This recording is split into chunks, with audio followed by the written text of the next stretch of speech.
ધોળકામાં 50 કરોડના ડ્રગ્સ ગોડાઉનનો પર્દાફાશ. ખંભાતમાંથી ઝડપાયેલા 100 કરોડના ડ્રગ્સનો રેલો ધોળકા સુધી પહોંચ્યો.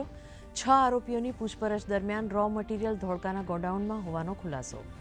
દરોડા દરમિયાન એટીએસે જપ્ત કર્યો ડ્રામાડોલ પાવડરનો અંદાજે 500 કિલોગ્રામનો જથ્થો. વિધાનસભા બજેટ સત્રને પગલે તૈયારીઓ શરૂ. મુખ્યમંત્રીના વિભાગો બાબતે ઋષિકેશ પટેલ, રાઘવજી પટેલ અને બલવંતસિંહ રાજપૂત સહિતના નેતાઓ આપશે જવાબ. જગદીશ વિશ્વકર્મા રજૂ કરશે માર્ગ અને મકાન તથા પાટનગર યોજનાના જવાબો. મહાકુંભમાં ભાગ લેવા માંગતા ગુજરાતી શ્રદ્ધાળુઓ માટે સારા સમાચાર. ટ્રેનમાં વધતા ધસારાને ધ્યાનમાં લેતા પશ્ચિમ રેલવે દ્વારા અમદાવાદથી પ્રયાગરાજ જતી ટ્રેનોમાં આજથી ઉમેરાયા વધારાના કોચીસ.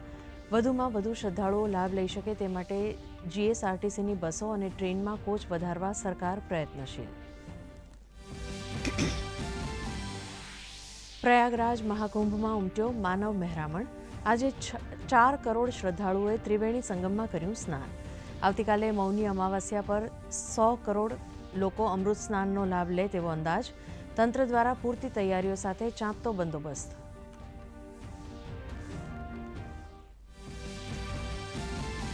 કોન્સર્ટ ઇકોનોમી માટે દેશના વિવિધ રાજ્યો જરૂરી માળખું ઊભું કરવા પર આપે ધ્યાન.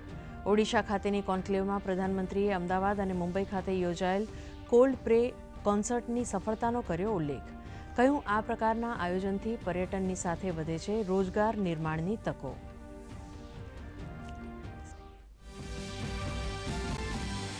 રાજ્યમાં ટેકાના ભાવે 10 લાખ મેટ્રિક ટન મગફળીની વિક્રમજનક ખરીદી. અત્યાર સુધીમાં 2.98 લાખથી વધુ ખેડૂતોને ચૂકવાઈ ₹6,700 કરોડની રકમ. બજાર ભાવ કરતાં ટેકાનો ભાવ વધુ મળતા ખેડૂતોમાં આનંદની લાગણી.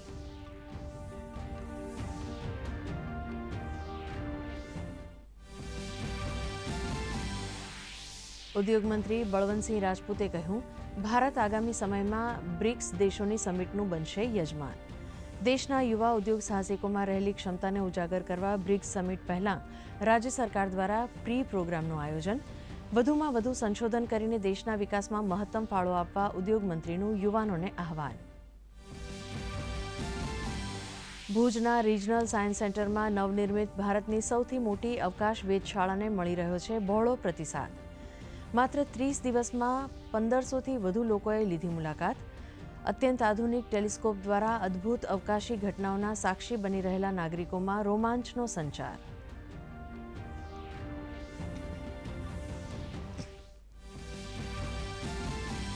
વેસ્ટર્ન ડિસ્ટર્બન્સને કારણે રાજ્યના વાતાવરણમાં પલટો. અનેક જિલ્લાઓમાં વાદળછાયું વાતાવરણ. બીજી અને 3જી ફેબ્રુઆરીએ અમરેલી, ભાવનગર, નવસારી અને વલસાડમાં કમોસમી વરસાદનું અનુમાન. તો ઠંડીમાં વધારો થવાની શક્યતા નહિવત હોવાનું જણાવતો હવામાન વિભાગ.